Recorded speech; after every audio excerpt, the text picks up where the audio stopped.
Muy bien, hermanos, hoy vamos a abordar el tema de la castidad. El tema se llama castos como José, usando un juego de palabras, porque tanto San José, el esposo de la Santa Virgen María, conocido por su castidad, pero también José del Antiguo Testamento, también es conocido como modelo de castidad. Para hablar de este tema, generalmente quisiera compartir con ustedes una analogía. Muchas veces nosotros compartimos este tema y nos enfocamos solo en el aspecto, diría yo, más grosero del mismo. Algo que podríamos comparar es cuando Jesús dijo o hace la comparación con respecto al tema del amor al prójimo. Diríamos que la máxima aberración de amor al prójimo es el asesinato, el homicidio. Y Jesucristo empieza realizando su enseñanza hablando de que se le dijo en el pasado, no mates, y como que era lo más básico, pero después va afinando más. Dice, ya no se trata solo de matar, sino también se trata de no insultar.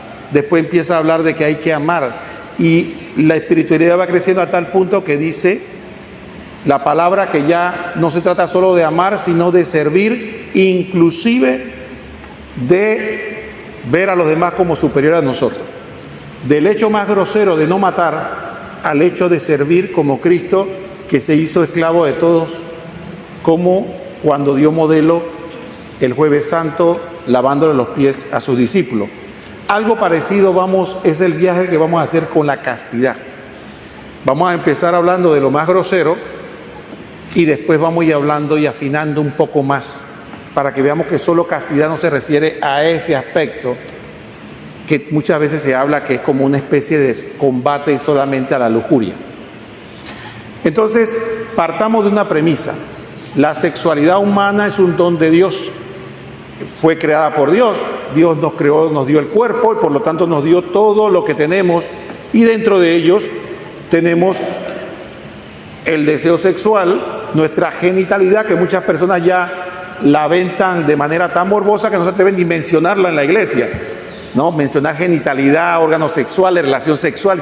¿Por qué no hablen de eso en la iglesia? Como si fuera un pecado per se. Sin embargo, tenemos que tener claro que eso es parte del problema de no tener una vida casta. El no poder hablar claramente de sexualidad significa una mala percepción de la castidad y de nuestra sexualidad. Entonces sí, partamos de que la sexualidad es un don de Dios y es dado por Dios. Dios nos creó hombre y mujer con todas nuestras connotaciones. Sin embargo, todos sabemos que el pecado original vino a traer una distorsión a nuestra sexualidad, y no solo a nuestra sexualidad, sino a muchos aspectos. Veremos que en el Génesis uno de los aspectos que se nota con gran, y muchas veces se pasa de lado con gran, diríamos, sutileza, es el hecho de que estaban desnudos. Una vez pecan, se esconden de Dios y dicen que estaban desnudos. Esa desnudez tiene dos connotaciones. Efectivamente, tiene la connotación espiritual, pero también tiene la connotación corporal, porque dice la palabra que después de que ellos se dijeron, estamos desnudos, ¿qué hizo el Señor? Dice que los vistió.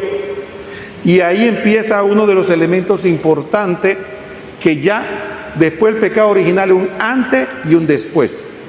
Surge lo que nosotros llamamos el pudor, como una barrera contra las desviaciones sexuales. Por eso, una de las armas más conocidas del demonio es la exhibición y explotación del cuerpo como un objeto sexual.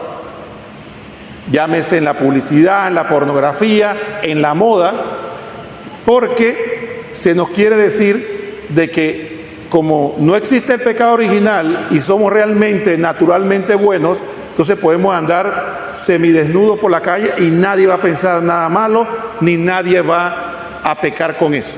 Es más, usted le pregunta a una muchacha hoy día, oye, ¿por qué andas vestida así? Ah, porque yo quiero. Y Y tú no te pones a pensar en los hombres que te ven, dices, allá ellos. Entonces ahí vemos dos connotaciones, ¿no? Uno, el hecho de que nos mentimos nosotros mismos diciendo que la corporalidad humana no provoca nada en el otro. Y dos, el egoísmo de que a mí no me importa el otro. Pero el otro aspecto importante, como comentábamos, fíjense en esta situación.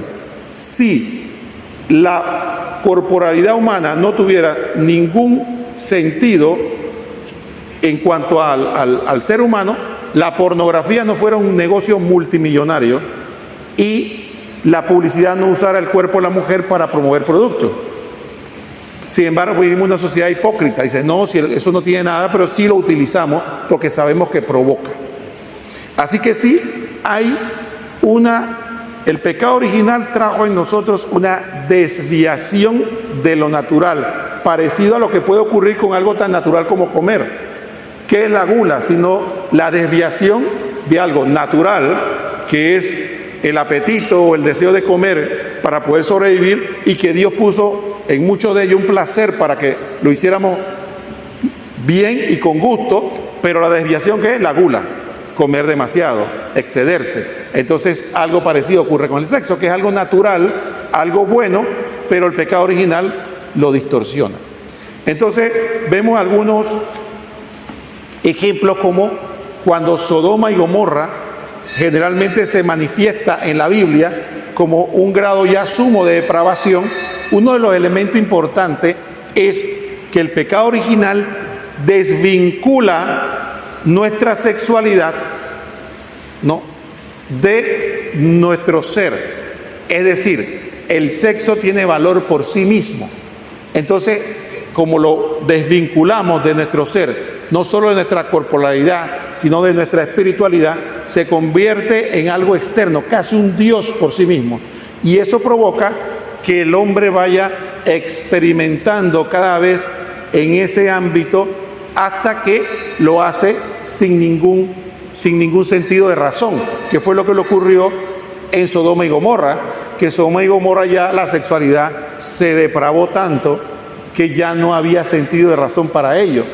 Ya no tenía nada, ya simplemente el hombre hacía con sus órganos lo que se le ocurría porque lo había hecho algo aparte al mismo.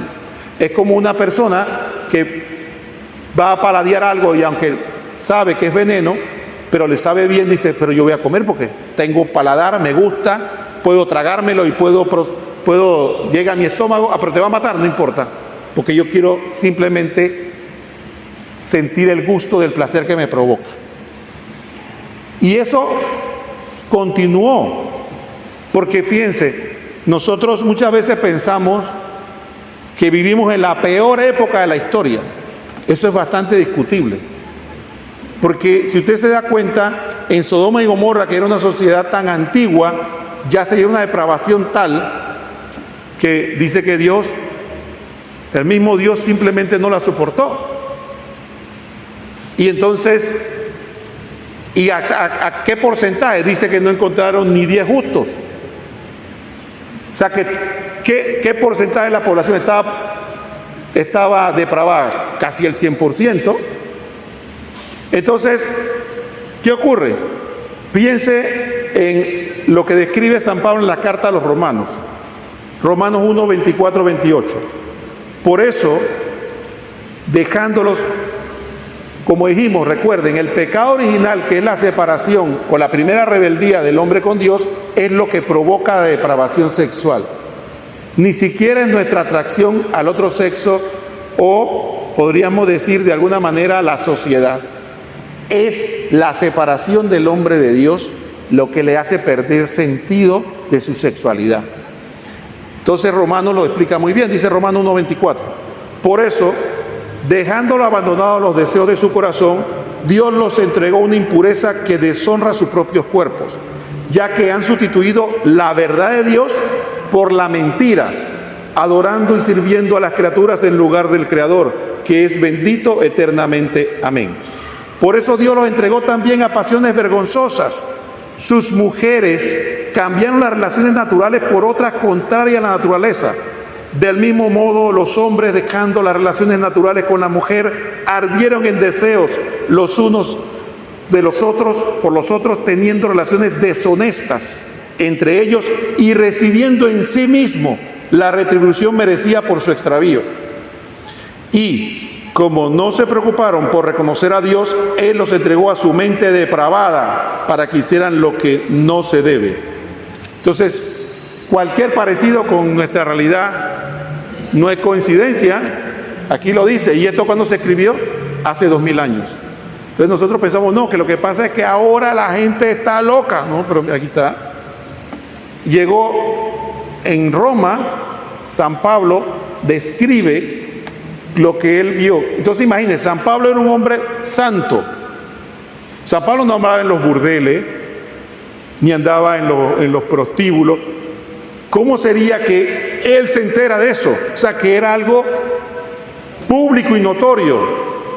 Entonces, sí hay una situación importante, y es el hecho de que vemos o hemos previsto, y tenemos que tener claro, que la pérdida de la realidad, del propósito de la sexualidad humana, es la separación del hombre de Dios o del ser humano de Dios.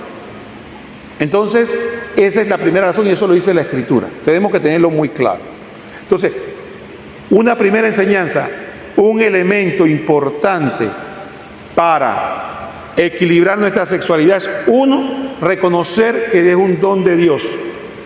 No se trata, ni somos budistas, ni somos hermafroditas. Es decir, no vamos a anular nuestra realidad hombre-mujer, ni vamos a convertirnos en seres asexuados, de que para mí ver una mujer y un hombre es lo mismo. Eso nunca va a pasar. ¿Qué es lo que sí va a pasar? Es que si entregamos nuestro corazón a Dios, la sexualidad va a estar bajo el imperio de la razón y la guía del Espíritu Santo, y va a ser recta. Entonces, muchos jóvenes entran a la iglesia pensando que como yo entro a la iglesia, entonces ahora las mujeres no les van a gustar a los hombres y los hombres no les van a gustar a las mujeres, o si yo siento atracción por un muchacho, entonces ya eso es casi pecado. Entonces, ese es el problema, y por eso se forma una distorsión. ¿Qué pasa? ¿Por qué se da la distorsión? Porque muchas veces la sociedad actual nos presenta el sexo no como un medio para alcanzar un fin, sino como un derecho. Entonces, como la sexualidad se presenta como un derecho, ¿yo qué tengo? ¿Qué se hace con los derechos? Se ejercen y son incuestionables. ¿Se acuerdan del famoso tema de los derechos de la salud reproductora? ¿No? De salud y reproductora. ¿Qué se presenta? Todo el mundo tiene derecho a tener sexo y todo el mundo tiene derecho a ejercerlo. Pero como derecho al fin, el derecho a la vida se puede regular. Yo regulo, yo tengo derecho a vivir y a existir mientras Dios me dio vida. Si yo presento el sexo como un derecho, también se convierte en algo irrestricto. No hay límite. Yo tengo derecho a tener sexo con quien quiero, como quiero, donde quiero y cuando quiero. Entonces la sociedad presenta el sexo como un derecho, y eso es lo que nos meten a nuestros jóvenes hoy en día. Por eso ellos hablan de que en el pasado era así, pero ahora es así. Porque eso es lo que la sociedad está presentando, y ojo, solo como un excursus corto, lo hacen como un negocio. Eso no lo hacen porque tienen un deseo de que los jóvenes tengan sexo porque tengan sexo. Es un negocio. Una juventud desenfrenada en el sexo es fuente de aborto, anticonceptivo, enfermedad venérea, de todo tipo de negociado que se pueden hacer. Si ustedes se dan cuenta, las principales promotoras de esta ideología son precisamente los que proveen todos esos servicios, no son otros, ¿no? Entonces, de esa manera, tenemos un negociado detrás de todo esto. Ahora, como el sexo se presenta como un derecho, también se presenta como privado de responsabilidad. Las generaciones anteriores siempre le decían a la gente, ten cuidado porque el sexo tiene consecuencias. ¿Qué es lo que le dicen hoy a los jóvenes? Que el sexo no tiene consecuencias, sé feliz. Y hay un tema interesante con este tema, y con esto cierro este aspecto porque no voy a quedarme toda la charla hablando de depravación sexual, pero sí hay un tema importante en esto. A los jóvenes y a nosotros se nos ha presentado que hay una igualdad, y se ve más en este tema de la castidad, que hay una igualdad entre el placer y la felicidad. ¿Quién es feliz? El que más placer tiene. Eso es así. Come bien, toma lo que quiere, pasea donde quiere, disfruta de la vida. ¿Y qué vas a hacer? Feliz. Entonces, si eso es así, entonces el sexo es una fuente de felicidad. Y por lo tanto los jóvenes buscan con desesperación muchas veces el sexo, no por el placer en sí, sino están buscando la felicidad. Y esa es una cosa que nosotros juzgamos muchas veces duramente a los jóvenes, porque pensamos que están siendo llevados simplemente por las hormonas. Ustedes se sorprenderían cuántos jóvenes, incluso adultos, lo que están buscando es amor realmente. Lo que están buscando es cariño, lo que están buscando es autoafirmarse y sentir que alguien los estima. Pero si le dicen que el modo de conseguir eso es con sexo, entonces ellos van por eso porque ese es el modo. Aunque después se frustren porque después de la relación no consiguen lo que ellos estaban esperando. Y entonces, ¿qué pasa? ¿Qué pasa cuando nosotros no conseguimos lo que no buscamos de nuevo? ¿Y qué significa buscar de nuevo? Otra pareja, y otra pareja, y otra pareja, y al final, después que probé todas las parejas, digo, voy a probar algo diferente. Pero en el fondo, lo que está el joven buscando es la felicidad. Por eso es importante en nuestra experiencia con jóvenes, incluso con adultos, es cambiar el lenguaje y hablar de felicidad en vez de hablar de placer. Tú lo que estás buscando es felicidad. Y si yo te digo que el camino a la felicidad es otro, tú te atreverías a intentarlo. Tú te atreverías, ya probaste aquí, te atreverías a intentar otra forma de ser feliz. Pero si nosotros, los mismos católicos, no nos creemos que somos felices aquí, ¿a quién vamos a convencer? Si nosotros mismos no nos creemos que somos felices aquí, entonces le decimos al otro, intenta, mírame a mí. Y dice, no, hombre, que mira, dice, tú lo que eres un amargado, que mírate a ti, déjame seguir mi camino. Entonces, ¿qué pasó? Eso es importante. Por eso siempre en la Biblia se plantea, estén siempre alegres. Porque si yo no soy feliz, ¿a qué le voy a vender? Si yo no soy feliz con mi esposa, ¿cómo voy a vender matrimonio? Por decirlo de alguna manera. O un sacerdote que no es feliz con su ministerio, ¿cómo va a hablarle a un joven de que sea sacerdote? Si lo ve miserable todos los días, ¿no? Entonces, ese es un punto importante, ¿no? Entonces, ¿qué pasa? ¿Cómo la iglesia presenta la castidad? La castidad en la iglesia dice, en el Catecismo 2337, artículo, perdón, no, 2337. La castidad significa la integración lograda de la sexualidad en la persona y por ello la unidad interior del hombre en su ser corporal e espiritual. Entonces, fíjense, hay una integración de nuestra sexualidad en la persona para que tanto interiormente podamos unir nuestra corporalidad con nuestra espiritualidad. Entonces, hay gente que dice, no, lo que pasa es que fulano de tal no tiene sexo, entonces él es casto. O una señora por allá que me dijo un padre que estaba allá en Penonomé, por allá fue a confesarle, una señora de más de casi 90 años, y cuando fue a confesarse, le dijo al padre, ay padre, ya yo tengo como 50 años que no peco. Dice, sí, ¿cómo que no peca? Dice, sí, es que 50 años está viuda. Entonces, para ella, cada vez que tenía una relación sexual con su esposo, ella estaba pecando. Esa es la mentalidad. Era su esposo, no era su concubino ni nada de eso. O como otra historia que me contaron, que habían dos esposos en el baño y vino uno, le dice al otro, le dice la mujer al marido, y que sé malo conmigo. Dice el marido, sí, de verdad, sí, ven, estoy aquí, sé malo. Y viene y le echó champú en los ojos. Dice, viste, ahora soy malo contigo. Entonces este chiste yo lo cuento porque sí, porque la gente tiene la percepción que es malo, pues. Y de alguna manera tiene la percepción que entre más sinuoso, pecaminoso, oculto, es más placentero. La gente dice, tú no te das cuenta que uno toca el cielo cuando está pecando. Entonces, esa percepción no es más que una distorsión del pecado original en nuestra sexualidad. Entonces, se puede tener sexo sano, placentero y santo, que parecen palabras irreconciliables, sano, placentero y santo con Dios. Estos temas generalmente, no sé si los curas porque son castos, son célibes, no los tocan, pero a mí me va a tocar porque yo no soy célibe. Eso se puede. Que no le pase como el otro señor que de repente dice que la mujer se convirtió.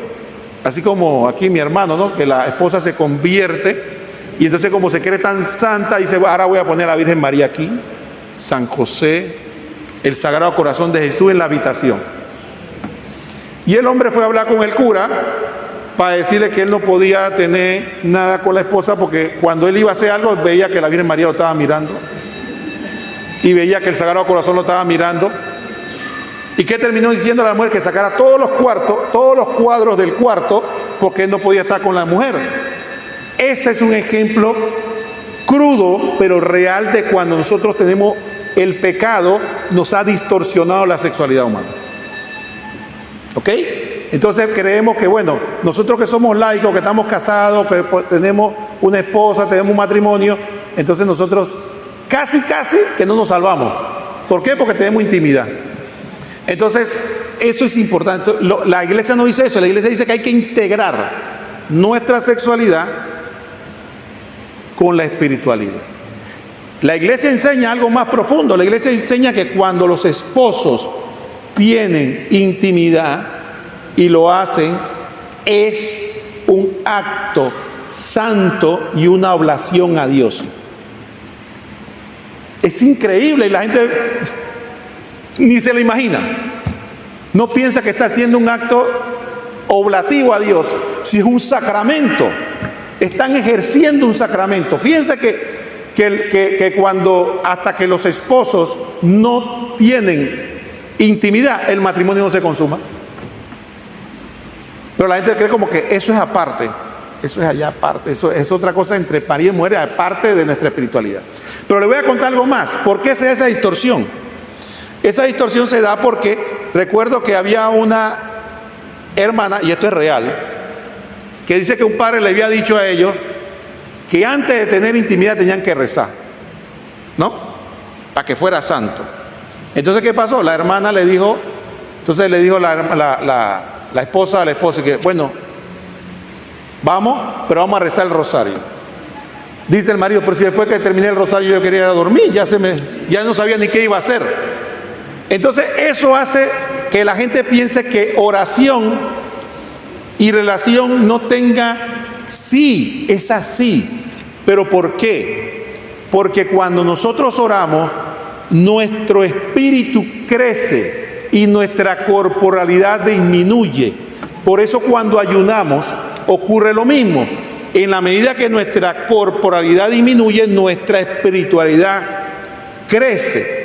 Por eso una persona que está dedicada a la oración y a la entrega a Dios, ese aspecto de su vida disminuye porque su espiritualidad está en high, siempre. Y una persona que tiene una relación sexual, en ese momento la corporalidad crece y la espiritualidad disminuye. Y eso es así. Entonces, por eso una persona, cuando está tentado por el maligno, por el lado sexual, ¿qué tiene que hacer? Ora, porque cuando ora la espiritualidad sube y la corporalidad, que puede estar desordenada, puede quedar bajo el control de la razón. Como yo le decía a mi esposa, si tú estás en el supermercado y tú ves un hombre de esos que te mueve en el piso, que te gusta, que tú sientes, tú no te acuerdes de tus hijos ni de tu marido. ¿De quién tú tienes que acordarte?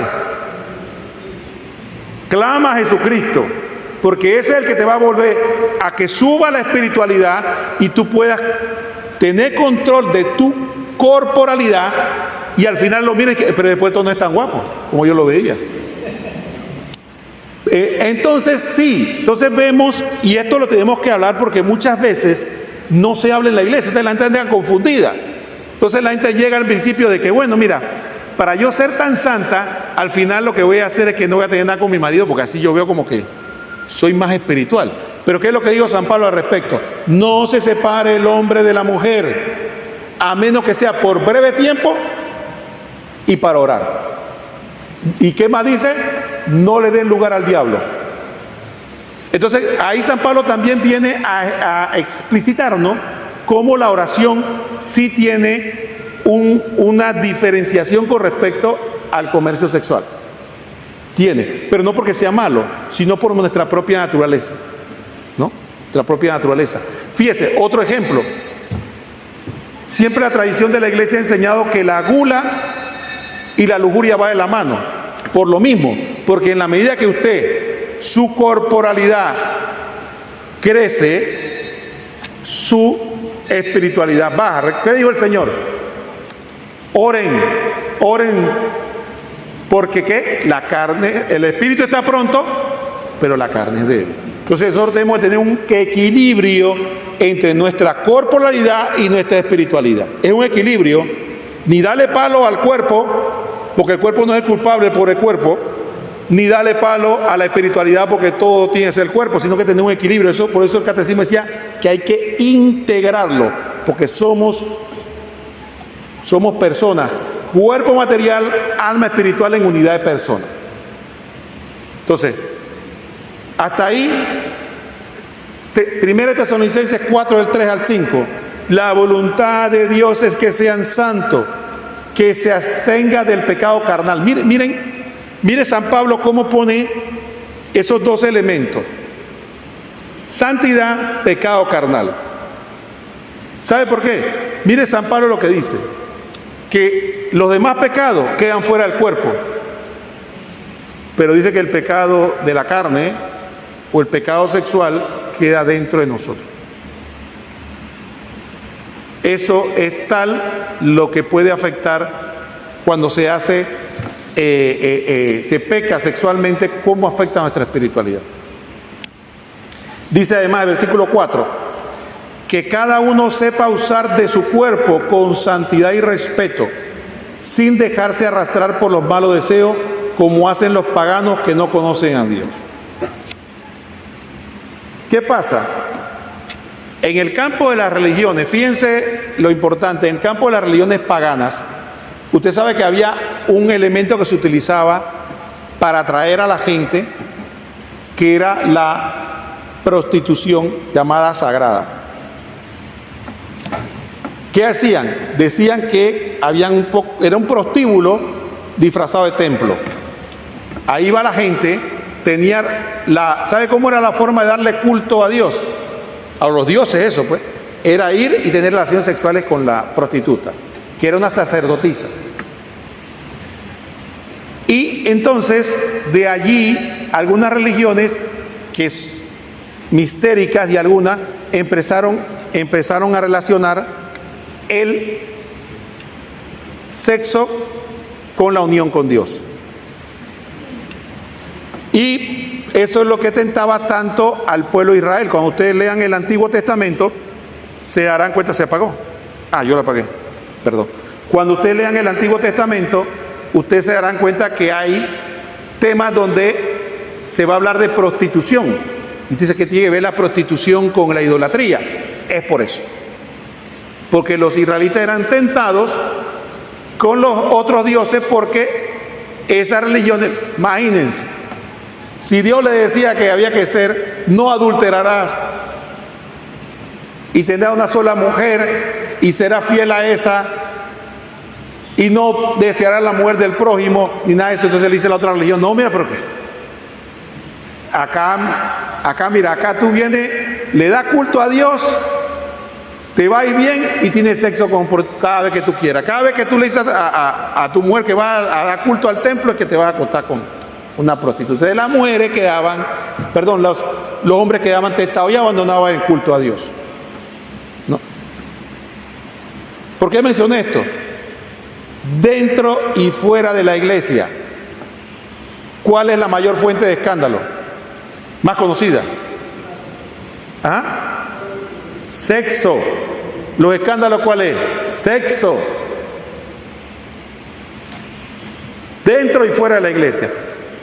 Y generalmente la gente enfoca a los sacerdotes, pero yo puedo decir con dolor que muchos hermanos muy queridos, hermanos y hermanas muy queridos para mí, ya se están divorciando. Gente muy comprometida en la iglesia, gente muy entregada, y se están divorciando. Y muchos de esos temas, ¿qué es? Sexo. Entonces sí, el diablo, que en este caso presentó esto como prostitución sagrada, que no es otro, ahora sigue usando el sexo como un arma. Pero nosotros tenemos que tener mucho cuidado, porque no podemos nosotros caer en los extremos de entonces satanizar lo que se llama en la cultura griega el eros, que es esta realidad sexual nuestra, con el ágape, que es el amor nuestro de comunidad. Entonces hay gente que piensa que entonces dice, bueno, sí, lo que pasa que el problema es el sexo. Entonces, como el problema es el sexo, entonces apartemos el sexo de nuestra boca, de nuestro vocabulario, de todo nuestro ser, de nuestro pensamiento, de todo, y todos somos ágape. Pero cuando hacemos eso, estamos negando una realidad nuestra. Es como decir, no comamos para no caer en gula. Es lo mismo. Diga, no, como yo no quiero caer en gula, entonces no voy a comer. Te vas a morir de hambre. No puedes permanecer en ayuno permanentemente. No, ¿qué tienes que hacer? Si tienes que comer, y por qué no, hasta disfrutar la comida, pero controlarte. Igual ocurre con la sexualidad. No se trata de negarla, sino comprenderla, integrarla y vivirla según Dios. Entonces, siempre tengamos presente que la solución para cuando catequicemos a otro, cuando veamos nuestra propia realidad, no se trata de una satanización de la sexualidad. Ni siquiera para los que deciden tener como la hermana, una vida célibe. No pueden negar lo que son. Las que son mujeres y los que son hombres son hombres. Eso no se puede negar. Negársela sería negar lo que Dios le dio. Tenemos que integrarlo en nuestra vida espiritual. Y como cada aspecto de la vida tiene que ser purificado. ¿Qué pasa? Entonces, ¿qué ocurre con la integración de nuestra realidad? Ahora, ya hablamos de la parte sexual, que tiene que ver más que todo desde el punto de vista de nuestra espiritualidad con el matrimonio. Todo lo que está fuera del matrimonio es pecado. Pero nuestra realidad o nuestra castidad o nuestra integridad de nuestro ser sexuado, hombre y mujer, hacia los demás no se limita solo a eso. Porque nosotros, por ejemplo, los que estamos casados tenemos una esposa. ¿Y qué pasó con la relación que yo tengo con el resto de las mujeres? Mi mamá, yo no tuve hermanas, pero primas, hermana de fe. ¿Qué pasó con esa relación? Yo como hombre con ella y ustedes como mujeres conmigo. Eso es parte de la castidad. Entonces, ese aspecto muchas veces no se toma en cuenta. ¿Por qué? Porque nos enfocamos, el mundo está tan inmerso que muchas veces las charlas quedan hasta aquí. Sean castos, un solo hombre por una sola mujer, integren, pero vamos a dar un paso más. ¿Qué pasó con esto? Esto es parte de la castidad. Entonces ya, entremos en materia. Ok, yo estoy más que seguro que todos los que están aquí, como todo pecador, tendremos alguna que otra cosa por ahí con respecto a ese feo pecado de la lujuria. Pero la mayoría de nosotros no estamos en prostíbulo, teniendo sexo desenfrenado, en adulterio, ni nada de eso. Entonces, ¿significa que somos castos? No necesariamente. Porque entonces ahora tenemos que dar un paso más. Como esto es una escuela de espiritualidad, ahora vamos a dar el paso. Ya, no matar. ¿Se acuerdan que dijimos? No matar era lo básico. Ahora dice, no hablar al prójimo. Y después, amar y servir. Bueno, ahora vamos a hablar. Ya hablamos de nuestra corporalidad, de la sexualidad, de un don de Dios, de la depravación y de todo lo demás. Ahora vamos a hablar un poco, un paso más. Si nuestra humanidad sexuada y nuestra relación con los demás es parte de un principio. Nosotros tenemos que encontrar algo que es importante, y es que nuestra relación con los demás tiene que ser hacia afuera. Uno de los temas de muchas veces que corroe nuestras relaciones es que convertimos el eros o la relación exclusiva que es propia del matrimonio y que Jesucristo o la Biblia lo remite a Dios. Fíjense, en la Biblia se habla de relaciones exclusivistas entre los esposos, que se hacen uno solo, y entre Dios y nosotros. Por eso San Pablo remitía esa relación, y también el Cantar de los Cantares y la Iglesia, que como se relaciona el esposo con la esposa, se relaciona el alma con Jesús, como un matrimonio. Pero esa relación exclusivista, que a tal punto Dios expresa como celo, dice, yo soy un Dios celoso, como si fuera un marido, ¿no? Yo soy un Dios celoso y no admito a más nadie. Eres tú y yo y tú. Y cuando tú te vas con otro, ¿qué es? Adulterio. O eres prostituta porque te fuiste con otro, y yo siendo un buen marido, que te doy esto, tú te fuiste para allá con otros hombres y te revolcaste. Así habla el Antiguo Testamento, bien crudo. Pero ¿qué pasa con el resto de las relaciones?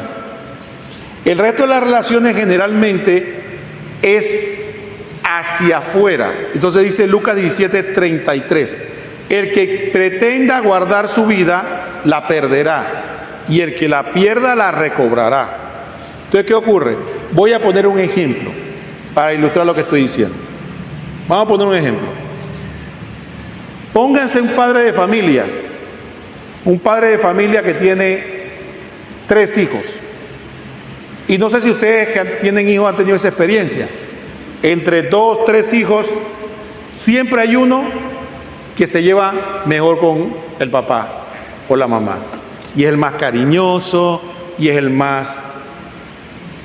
¿Y qué hacemos nosotros? Inmediatamente le aplicamos el amor exclusivista del matrimonio. Dice, ese es mi hijo. Y dice el otro, mi mamá siempre ha querido a fulano más que a mí. ¿Sí o no? ¿Por qué? Ah, no, porque se lleva mejor con él, porque habla mejor con él, porque todo, es más, él se deja querer, el más obediente. Entonces, ¿qué pasa? ¿Qué tiene que hacer el padre? El buen padre tiene que vigilarse, que la empatía, la cercanía que yo tengo con este hijo no me impida amar al otro con su propia realidad. Y entonces ahí ocurre que como yo tengo que hacer fuerza, porque me es mi carnalidad, mi deseo de exclusividad, mi deseo de autoafirmación, porque me siento bien con él, me lleva al otro, entonces yo tengo que esforzarme y hacer lucha para ir hacia acá. Entonces, eso es no permitir que el amor eros, el amor exclusivo, el amor de que tú eres mío, yo soy tuyo, invada nuestra relación. Y eso ocurre con imagínense que ocurre con los hijos, pero también puede ocurrir con los hermanos. Entonces, ¿qué pasa? Yo tengo una amiga y esa amiga es una amiga especial. Y es, como llaman ahora, mi mejor amiga. A ella yo le cuento todo, yo le hablo todo, le hablo mi corazón, le digo todo. Pero adivina qué pasó. Viene la amiga y le cuenta eso a otra. ¿Y qué pasó? ¡Ay, cómo es posible que ella me hizo eso! Yo que puse todo mi amor, todo mi cariño, todo. ¿Pero quién le mandó a hacer eso? Nosotros estamos llamados, dice nuestro Padre San Francisco de Sales, a amarlos a todos lo más igualmente posible que podemos. Jesús tuvo personas con las que tuvo cercanía. De hecho, en la Biblia habla de un discípulo amado. La Biblia habla de que siempre invitaba. Entonces se puede pensar cómo se sentían los otros 9 que aquí invitaban a Santiago, Juan, a Pedro, Santiago y Juan. Vengan ustedes, vengan conmigo. Y los demás, ¿y nosotros? Pedro, Santiago y Juan. Y el otro dice que tenía un amor especial. La Biblia lo dice por Lázaro, María y Marta. Así que Jesús sí tenía personas que le eran cercanas, pero eso no significa que Él no amara a los demás por igual o nos ama a nosotros por igual. Entonces hay que para poder tener castidad, es decir, para poder integrar nuestra espiritualidad y nuestra corporalidad con la relación de los demás, tenemos que salir de nosotros mismos y de nuestro egoísmo y evitar las relaciones exclusivistas, porque las relaciones exclusivistas son una manifestación de nuestro egoísmo. Tú eres mío, yo soy tuyo. Y yo te cuento a ti lo que no le cuento a los demás, y tú me cuentas a mí, tú me la guardas, y yo te lo guardo, y yo tengo... Entonces uno dice, eso no es cristiano. El cristiano tiene que amar a todos lo más igualmente posible, porque la única relación exclusivista es la relación de esposo y esposa, dada por sacramento, dada por la... Pero el resto de las relaciones tiene que ser. Por eso en las comunidades religiosas le dicen que el amiguismo es veneno para la comunidad, porque el exclusivismo lo que trae es exclusión para los demás y también algo que es importante, perdemos muchas veces la ecuanimidad. ¿Cuántas relaciones exclusivistas a qué llevan? Tú eres mi amiga, guárdame este secreto y no se lo digas a nadie, pero eso está mal. Pero tú eres, no me traiciones, por favor. Porque convertimos una relación que debe ser genérica, universal, del amor, del ágape, en una relación que no es en contexto. Miren, dice aquí, cuanto más encuentra ambos, aunque en diversa medida, la justa unidad es la única realidad del amor, tanto mejor se realiza la verdadera esencia del amor en general. Es decir, la unidad nuestra y de la comunidad depende de que podamos nosotros manifestar el amor de manera lo más genérico posible. Pongamos el ejemplo Pongamos el ejemplo. Digamos que usted está con su amiguis. Está con su amiguis, ¿no? Y está de lo más, en lo mejor del cuento. Y viene otra hermana que no es amiguis. ¿Cuál es la reacción nuestra? Venga, hermana, sea parte. Ya viene a molestar, viene aquí a hablar. ¿Qué es eso? Manifestación del egoísmo. Es puro egoísmo. Pero el mundo lo ve como que normal, está bien. Y es un atentado contra la castidad. Porque recuerde que la castidad regula la recta relación integral de nosotros como seres humanos, como mujer y hombre, con el resto de la humanidad, ¿no? Entonces, ya vemos que afinando un poco más, la castidad no se refiere solamente a la recta relación de nuestra sexualidad, sino también a el aspecto, ya nos cortaron la luz, la recta relación, sino también la ecuanimidad. ¿Por qué? Porque entonces partamos de este principio. El amor, y es el problema, el amor verdadero debe salir no de nuestra humanidad, sino de Dios. ¿Por qué? Porque cuando nuestro amor sale de Dios, se acaba el exclusivismo, porque ya no depende de la simpatía mía o de la empatía o de cualquier otra relación humana que nos pueda unir, sino de Dios. Ese es el sentido de que Jesús nos dijo que el que tenga sed, que venga a mí, y yo le haré que brote ríos de agua viva. Dice, el último día, el más solemne de la fiesta, Jesús poniendo de pie exclamó, el que tenga sed, venga a mí y beba. El que cree en mí, como dice la Escritura, de su seno brotarán manantiales de agua viva. Él se refería al Espíritu que debía recibir los creyentes en él, porque el Espíritu no había sido dado todavía, ya que Jesús aún no había sido glorificado.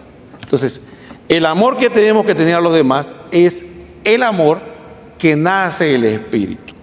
¿Qué pasa? San Francisco de Sales nos enseña que hay muchas amistades que nacen y se fortalecen no en el amor del Espíritu Santo, sino en la sensualidad. Y tengamos cuidado con la palabra, porque nosotros generalmente enfocamos sensualidad con sexualidad, y no necesariamente. La sensualidad tiene que ver específicamente con nuestras inclinaciones a nuestra sensorialidad. Voy a poner un ejemplo, ¿no? Si, por ejemplo, aquí mi hermano que yo quiero mucho, si en vez de la unión, el amor a Dios es lo que nos une, perfecto, es una amiga santa. Pero digamos otra cosa, el béisbol, el fútbol, la cerveza, el juego de billar, viajar.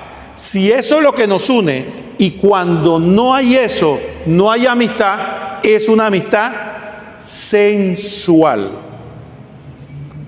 No es una amistad santa, es una amistad que nace de nuestras sensaciones. Entonces nosotros, ¿cuánto cultivamos amistades de ese tipo?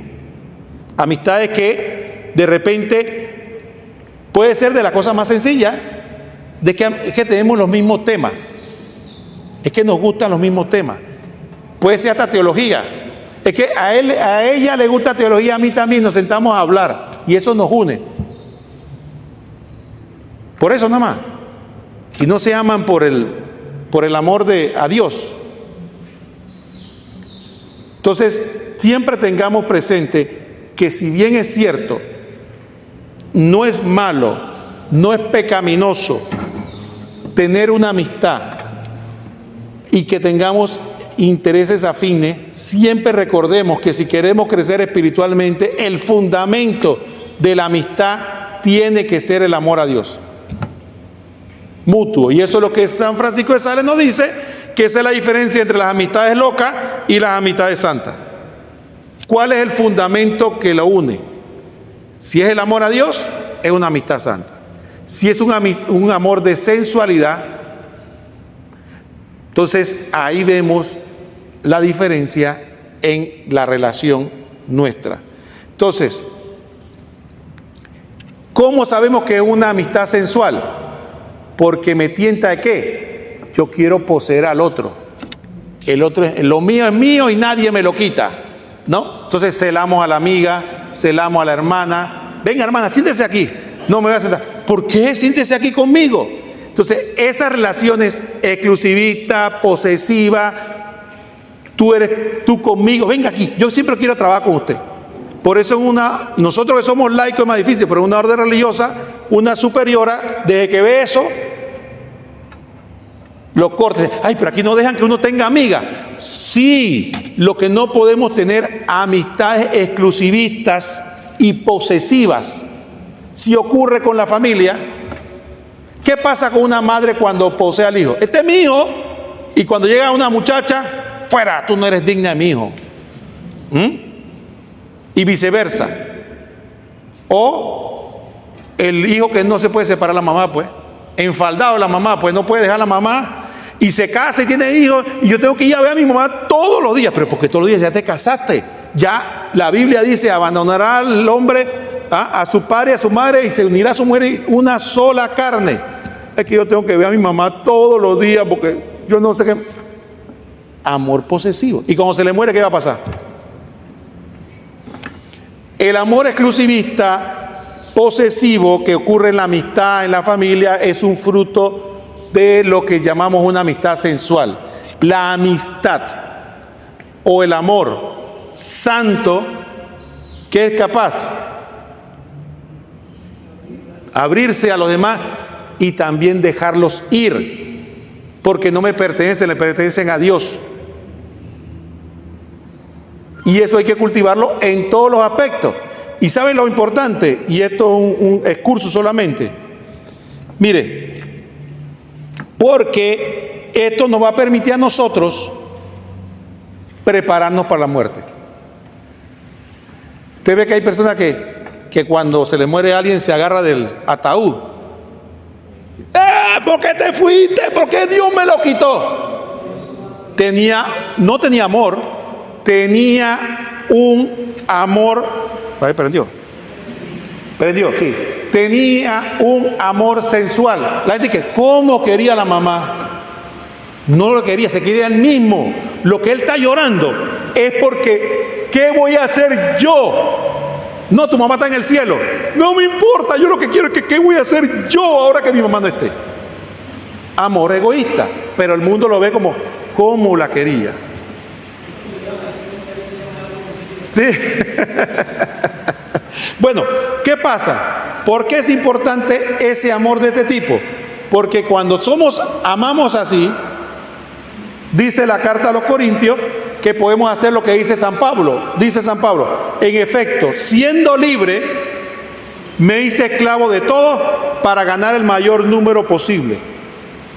O sea, yo puedo ser, como yo me entrego a los demás, yo puedo ser libre para poder ser esclavo y hacerme a todos para ganarlo todo a Cristo.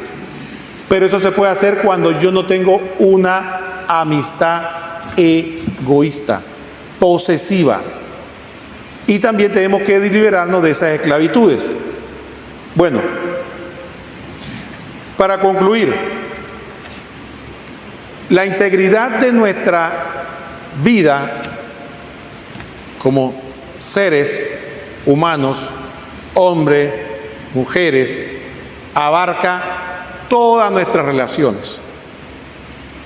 Desde la relación esposos, familiares, amigos, desde nuestra realidad.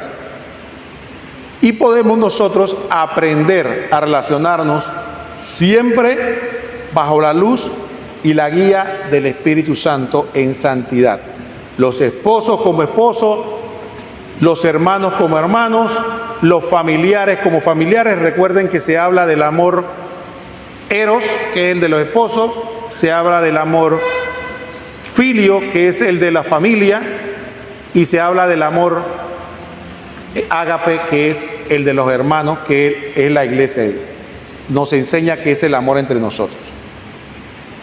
Pecados que debemos cuidarnos, fundamentalmente es la distorsión de nuestra sexualidad, la distorsión de nuestra relación con el otro basada en el egoísmo y la exclusión de Dios de nuestra vida interior en cuanto a los demás. Eso es importante que lo tengamos presente. Parte de la primera charla tenía el propósito de ver que ni siquiera de la sexualidad, que es un tabú para mucha gente, podemos sacar a Dios. En todo, absolutamente todo, debe estar Dios. Y siempre recordar algo, y por eso hice énfasis en esto: el diálogo que tengamos que tener nosotros con otras personas, más que todo con jóvenes, tenemos que tener esa capacidad de poder transmitirle esto que estamos hablando nosotros, de cómo que no es negarse ellos su sexualidad, sus atracciones, su realidad. Recuerdo que un joven, y con esto termino, me decía: hermano Roquel, cuando yo veo una muchacha y ella me gusta y yo siento que el cuerpo se me eriza, yo estoy pecando. Mira la pregunta, yo estoy pecando. Yo le digo, mira, a mí todavía me pasa. A mí todavía me pasa. Y me dijo, entonces yo le dije, mira, lo peor que tú puedes hacer es negar tu realidad. Hasta el día que tú mueras, tú vas a ser un hombre y te van a gustar las mujeres. Hay un santo que dice que cuando se estaba muriendo, vino una hermana y lo abrazó. ¡Oh! Y el santo le dijo, todavía no estoy muerto. Como que dice, en ese momento todavía él no quería que lo tentara. Él sintió. ¿Por qué dijo que todavía no estoy muerto? ¿Qué significa? Que no podemos nosotros ni verlo como un pecado, ni satanizarlo. Eso somos nosotros. Lo que tenemos que mantener es la lucha para que esa sensación, igual que el gusto por la buena comida, el gusto por disfrutar cualquier cosa, no se convierta en pecado, en sensualidad. Y en conclusión, le diga al muchacho, mientras tú sientas todo eso y no la veas como un objeto de tu placer, no estás pecando, te estás enamorando. Pero del momento que tú la conviertes en algo que tú puedes usar, algo que tú puedes manejar porque tú quieres, entonces estás pecando. Ella no es un objeto, pero mientras tanto no. Y para el hombre casado, cuando siente eso, tiene que hacer exactamente lo mismo. Esa mujer me gusta, pero esa mujer no es mi esposa. Es bella, es hermosa, me atrajo, pero no es un objeto. Ella se merece un buen marido, se merece, eso Dios lo hace en el corazón. Pero no decir, no, mira, que sentí. Si lo vas a seguir sintiendo, y la mujer también, siempre lo va a sentir. Fíjense que en los lugares como este, donde hay mujeres que hacen votos de castidad, se toman todas las medidas, ¿para qué? Para no presentarlas, porque siguen siendo mujeres. ¿Por qué? Para evitar la tentación, porque somos lo que somos y no podemos negarlo, ni satanizarla, ni pedirle al Señor, Señor, quítame esto. ¿Cómo te va a quitar esto si esa es tu humanidad? Lo que tiene que decir es que quítame el pecado, quítame los malos pensamientos, quítame lo que no te agrada, pero no que quítame esto, si esto es nuestra realidad. Hubo un padre de la iglesia, ¿tú sabes lo que hizo? Se cortó los órganos genitales y por eso no es santo. ¿Ven? La iglesia no, él dijo, no, la manera de quitarme esto es, y se quitó los órganos genitales. Y no es santo es por eso. Así que terminamos nuestra charla de la castidad. Vamos a tomarnos 5 minutos, rezamos el rosario y después continuamos. Gloria al Padre y al Hijo y al Espíritu Santo.